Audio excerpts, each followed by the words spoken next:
Good morning, everyone. We are tracking yet another storm complex this morning. And then for tomorrow, a slow moving upper level low that will bring flooding concerns from Wednesday through Friday, and also two tropical systems in the Pacific. So let's take a look at the overall big picture this morning. You can see the convective complex is just kind of blowing up across West Texas. This has actually got a lot of lightning strikes with it. This is going to be diving southeastbound because there's actually some dry air that's actually going to be filtering in from the northeast.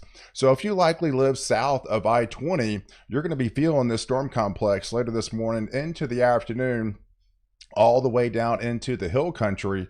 We do have some unsettled weather as well across areas of the southeast, but especially along into the east coast. You can see much of the Caribbean and the Gulf continue to remain quiet, while the Pacific is lighting up. Remember, we had Alvin that spread some moisture back into the southwest.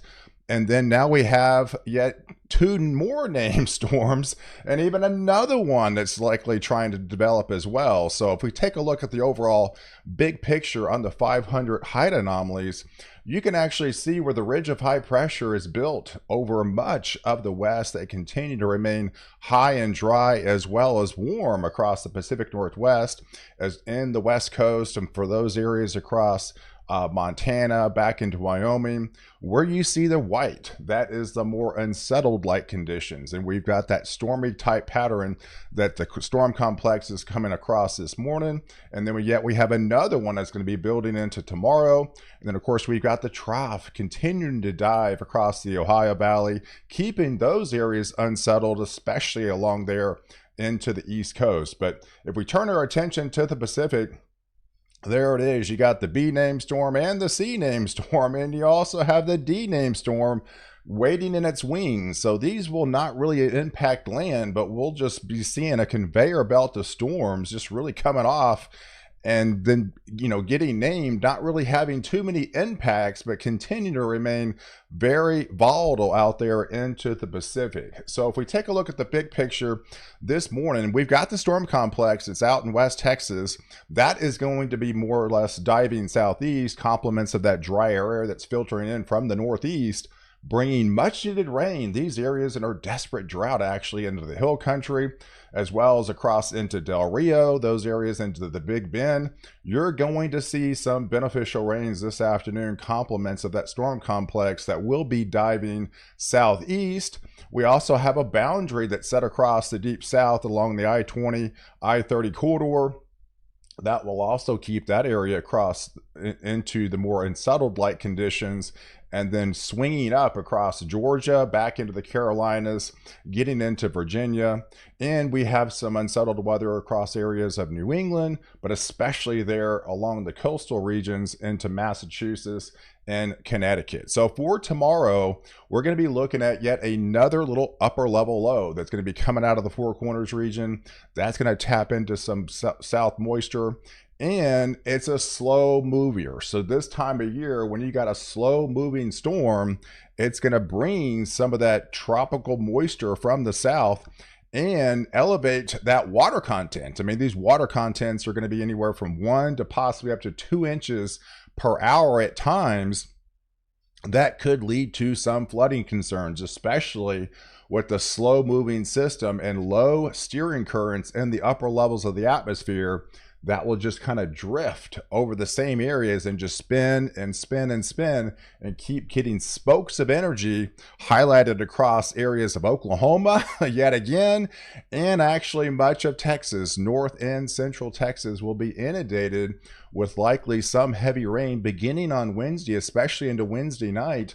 And that actually goes to Thursday as well as into Friday. There is the water vapor imagery that's pulling in all that moisture from the south, and complements of the lift that's coming in out west. That's going to spell trouble with rounds of precipitation. Not expecting terribly too much severe stuff with this activity, but with the slow moving system, this could be aggravating the flooding concerns. Obviously, you've got a lot of rain to contend with over the last 2 months in Oklahoma. So it's going to be a little bit easier for them to flood. But yeah, much of Texas will be inundated with this particular upper level low. And I think that will lead to flooding concerns, especially into Thursday. Wouldn't be surprised as flood watches would likely start to be issued from the National Weather Service while we have the storms well off the coast there in the Pacific, not really affecting land, but yet continuing to name those names for that area of the country. So as we head into that Wednesday time frame, there's the complex, there's the upper level low, and right now the National Weather Prediction Center has that slight risk for excessive rainfall. That's because of the slow moving nature of this system. Yes, that does highlight most of North Texas, Central Texas, as well as into the Houston area.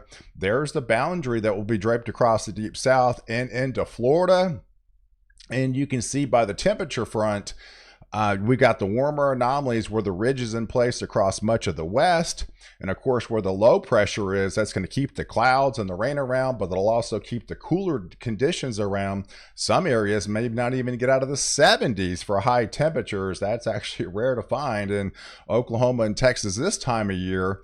And then there's another little cool front that will be dropping in from Canada that will likely settle across areas of Iowa, back into Wisconsin and Minnesota, as well as into Michigan during the day on Thursday. So they'll have their own unsettled weather with the overturning conditions of the atmosphere up there. And then we'll also see that more heavy rain spread into Thursday. So it starts to get going on Wednesday, and there's Thursday. We're not really moving very far. It's still going to impact a lot of the same areas from Dallas to Oklahoma City, all the way down to Austin, San Antonio, back into East Texas, and that will filter back further south into the Houston area as we get deeper into Thursday night. And it really doesn't change on Friday either, as it just slowly meanders and makes its way east. It's still going to bring spokes of energy, just kind of spins and spins and spins. And that will lead to, again, more flooding concerns and more heavy rain across this region will likely start to blend in for those areas across Arkansas, back into Louisiana and much of the southeast. And there's the cool front that will be draped across areas of Minnesota, getting back into Wisconsin, back into Michigan as well. So if we add it all up between now and Friday, we're looking at like this. So we've got the unsettled weather across further north with the cool front that's going to be draped across this region. We could be looking at some maybe 1 to 2 inch rain amounts into South Dakota through Minnesota, back into Iowa, as well as into Wisconsin. And of course, we got a couple dry slots as well across the Ohio and Tennessee Valley. And of course, much of the West Coast continues to remain high and dry, locked under that ridge of high pressure. And then there's the upper level low and what's going to come out of it over a 3-day time span beginning on Wednesday.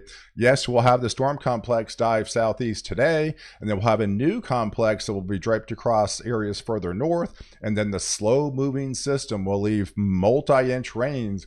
Some of these areas could end up with 5 to 6 inches of rain by the time we, go into Friday night, and then lighter amounts with the stalled frontal boundary. And then of course, Florida gets inundated with scattered activity almost on a daily basis. So if we head into the weekend, we slowly start to see that ridge of high pressure where you normally see it this time of year, right? The desert Southwest, you're going to start heating up big time. And as that does, that will slowly start to kick out that upper level low over the central part of the U.S. and kick it more further into further north and northeast, back in towards Arkansas as well as into Missouri, as a dry slot starts to filter back into the middle part of the country, and that will slowly again push that system out. So where the heaviest rain moves into Sunday afternoon with the ridge of high pressure building in from the west would likely be from Houston to Louisiana, Arkansas, getting back into areas of Illinois, Indiana, as well as in Ohio. And of course, we still have the unsettled light conditions across much of the East Coast, especially there into Florida, as well as into the Carolinas. And that even goes into Monday as we flip the calendar next week. Yes, there's the D-name storm. Could be yet another storm out there in the Pacific, not really affecting any landmass. And there's the cool front and the upper level low that will slowly meander, continue to push off to the east, bringing these areas across, more unsettled like conditions, even heading into that Monday time frame. So if we add it all up between now and the next 7 days, yes, much of the West Coast, much of the desert Southwest, much of the Pacific Northwest continue to remain high and dry for the next 7 days. Between now and next Tuesday morning, there's a stalled frontal boundary and the more unsettled like conditions and some multi-inch rains, especially in Minnesota, Iowa, and Wisconsin. And then, of course, heavier rains back into Oklahoma, but especially into Texas, where the upper level low will be slowly moving across Wednesday and Friday. And then we got 1 to 2 inch amounts across areas of the southeast, higher amounts back into Florida, and then up along the east coast as well. And then as we get towards the middle of the month, we finally start to see that ridge of high pressure likely starting to build in further south. That is going to start lifting the jet stream further north.